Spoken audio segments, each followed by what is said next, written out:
Assalamu alaikum, my dear students. How are you? It's me, your English teacher, myself Yumna Ayub. I'm from Rifa International University Bhalwal. Rifa international university का एक campus Bhalwal में हमारे छोटे से शहर में जो कि सेमेस्टर सिस्टम के तहत एडीपी करवा रहे हैं. My dear students, it's your English 1 lecture. So let's move towards our lecture, that is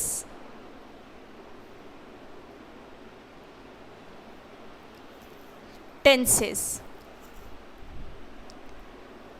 last time हमने पास्ट टेंस पढ़ना स्टार्ट किया था और लास्ट लेक्चर में हमने पास्ट टेंस की फर्स्ट 2 फॉर्म्स या फर्स्ट 2 कैटेगरीज जिसको हम कह सकते हैं वो कंप्लीट कर ली थी, जिनमें से सबसे पहली पास्ट इंडेफिनिट टेंस थे, सेकंड पास्ट कंटिन्यूअस टेंस थे. आज का जो हमारा लेक्चर है वो लेक्चर होगा पास्ट परफेक्ट टेंस के बारे में.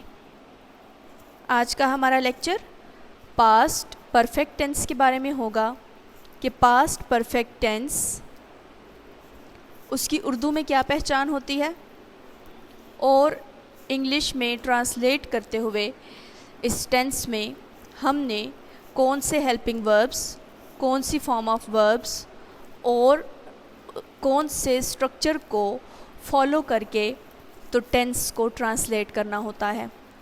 पास्ट परफेक्ट टेंस जैसा कि आपको सामने नज़र आ रहा है, हमने ऑलरेडी 4 काइंड्स ऑफ सेंटेंसेस के बारे में पढ़ा है. सबसे पहली काइंड जिनमें सिंपल सेंटेंसेस हैं, सेकंड काइंड नेगेटिव सेंटेंसेस हैं और third kind interrogative sentences and negative interrogative is the fourth kind of sentences. My dear students, यहाँ पे मैंने इंट्रोगेटिव और नेगेटिव इंट्रोगेटिव को एक साथ में मेंशन कर दिया है. उसकी रीज़न ये है कि आप लोगों को बहुत अच्छे से उसके स्ट्रक्चर भी आते हैं. यहाँ पे जो समझने की ज़रूरत है वो सिर्फ हेल्पिंग वर्ब और फॉर्म ऑफ वर्ब को समझने की है, क्योंकि इंडेफिनिट टेंस हम कंप्लीट कर चुके हैं. पास्ट टेंस की फ़र्स्ट 2 काइंड्स या फर्स्ट 2 फॉर्म्स हम कर चुके हैं. तो अब ये थर्ड जिसकी तरफ हम जा रहे हैं. सिंपल सेंटेंसेस में हमारे पास हेल्पिंग वर्ब और फॉर्म ऑफ वर्ब जो होते हैं उन पर जाने से पहले हम उर्दू में पहचान देखेंगे. उर्दू में पास्ट परफेक्ट टेंस में फ़िक्रे के आखिर में चुका था, चुकी थी, चुके थे वगैरह आता है. अब इस टेंस में हमारे सामने सिंपल सेंटेंसेस आते हैं, नेगेटिव सेंटेंसेस आते हैं और इंट्रोगेटिव और नेगेटिव इंट्रोगेटिव सेंटेंसेस आते हैं. सिंपल सेंटेंसेस में हेल्पिंग वर्ब हमारे पास हैड यूज़ होता है, जबकि फॉर्म ऑफ वर्ब हमारे पास थर्ड आती है. स्ट्रक्चर यहाँ पे एज़ यूजुअल सब्जेक्ट को हमने सबसे पहले लिखना होता है, फिर हेल्पिंग वर्ब को, फिर वर्ब को और फिर ऑब्जेक्ट को. ब्लैक मार्कर से आप लोगों के सामने स्ट्रक्चर मेंशन किया गया है कि किस तरह से सब्जेक्ट. अब सब्जेक्ट हमारे पास किसी भी सेंटेंस में जो काम करने वाला पर्सन, जो डूअर होता है, वो सब्जेक्ट होता है जो कि एक्शन कर रहा होता है. ठीक है. हेल्पिंग वर्ब जो वर्ब की हेल्प करता है सेंटेंस बनाने में. वर्ब क्या होते हैं? वर्ब एक्शन वर्ड्स होते हैं. कोई भी एक्शन जो परफॉर्म किया जा रहा होता है उसको हम वर्ब कहते हैं. ऑब्जेक्ट जो होते हैं वो वर्ड्स होते हैं जो एक्शन रिसीव करते हैं, और जिन पर काम किया जा रहा होता है. ठीक है. तो यहाँ पर मैंने आप लोगों के सामने एक सेंटेंस लिखा है, ही हैड ईटन मैंगो. अब ही आपको ब्लैक कलर में नज़र आएगा और ऊपर एस यानी कि जो सब्जेक्ट मैंने लिखा है, सब्जेक्ट भी आपको डेफिनेटली ब्लैक कलर में है. अब हेल्पिंग वर्ब हैड है तो H.V भी आपको ग्रीन में नज़र आ रहा होगा.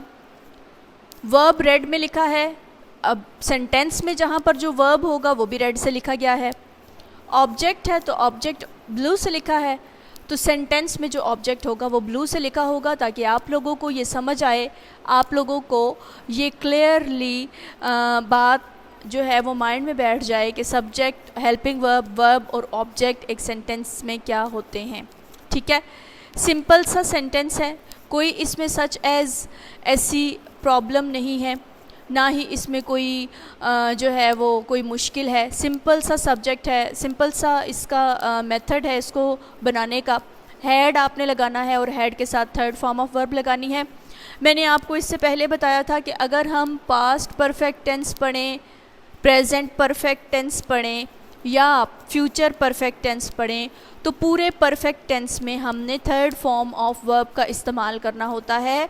उसके अलावा एक बात हमेशा याद रखिएगा, जो पूरा पैसिव वॉइस सेंटेंस होता है जिसमें ऑब्जेक्ट एक्शन रिसीव करने की बजाय स्टार्ट में लिखा जाता है, जिसमें ऑब्जेक्ट जो है वो स्टार्ट ऑफ द सेंटेंस लिखा जाता है, तो उस तरह के सेंटेंसेस जो कि पैसिव वॉइस कहलाते हैं, उन तमाम टेंसेस में, उन तमाम सेंटेंसेस में हमने थर्ड फॉर्म ऑफ वर्ब को यूज़ करना होता है। ठीक है, अब चलते हैं नेगेटिव। नेगेटिव सेंटेंसेस वो सेंटेंसेस होते हैं जिनको हम उर्दू में मनफी सेंटेंसेस कहते हैं, और मनफी सेंटेंसेस से मुराद इंग्लिश में हम हेल्पिंग वर्ब के साथ जब नॉट का इस्तेमाल करते हैं तो वो सेंटेंसेस हमारे पास नेगेटिव सेंटेंसेस आ जाते हैं।